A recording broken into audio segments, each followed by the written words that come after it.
So okay mga paps, meron lang ako ting i-share sa inyo. Hindi ko alam kung nabalitaan nyo na yon. Meron mekaniko na namatay dahil nabagsakan ng sasakyan. So ginawa niya kasi naka-scissor jack lang siya, tapos suspension niya ata yung tinitira niya.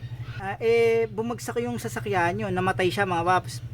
So ito konting ano lang to, tips lalo na sa mga simulang nagdi-DIY or simula pa lang na nagme-mekaniko.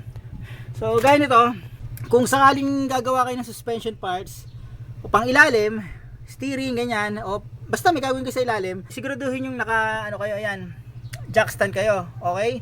So yung jack stand dapat nakapwesto na maayos yan.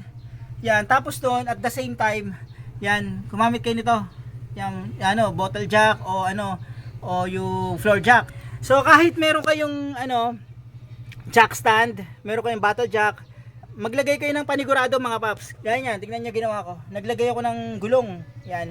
Pwede rin dyan gawin, yung sa gulong na yan, lagyan nyo ng kahoy. Lagyan nyo ng kahoy sa ibabaw. Yan, lagyan nyo ng kahoy dyan.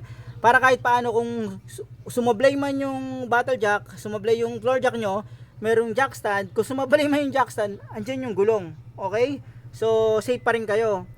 Kaya kapag gagawa kayo ng ng suspension, kung nagsisimula pa lang kayo, gumamit kayo ng jack stand, importante 'yan. Huwag kayong magre-repair o gagawa ng pang-ilalim kapag scissor jack lang 'yung nakasuporta. So halimbawa, may gagawin kayo diyan, ta scissor jack lang, pure scissor jack lang diyan. Huwag niyo gagawin 'yon, mga paps. Kung walang-wala talaga, halimbawa walang-wala, naglagay kayo ng scissor jack, di ba? Pag naglagay kayo ng scissor jack, yung gulong ikalang nyo diyan, tapos lagyan nyo ng kahoy. Siguro naman may kahoy kayo makukuha, di ba? So ayan. Okay? Tapos nun, may mga ibang case na pag ang pangilalim na gagawin nyo related sa preno, yung sa likod nun, sa gulong yan, dyan sa mga gulong, kalangan nyo para sigurado. Yung nangyari yata dun sa mekaniko, gumalaw yata yung sasakyan, tapos naka scissor jack siya, ayun, nabagsakan siya. So tatandaan nyo mga paps ha, bottle jack, floor jack, huwag kayong magtitiwala din dyan. Jack stand, yan, sigurado yan, maglagay kayo yan. At syempre, para triple safety tayo, gulong, yan, ipatong nyo. So kung bumigay yung dalawa, may sasalo pa rin yung gulong, hindi kayo maka-aksidente kahit paano. Lagyan nyo na lang ng kahoy, para kahit paano safe kayo kapag gagawa kayo ng pangilalim, lalo na sa nagsisimulang nagme-mekaniko. Basic pero safety muna mga paps, okay?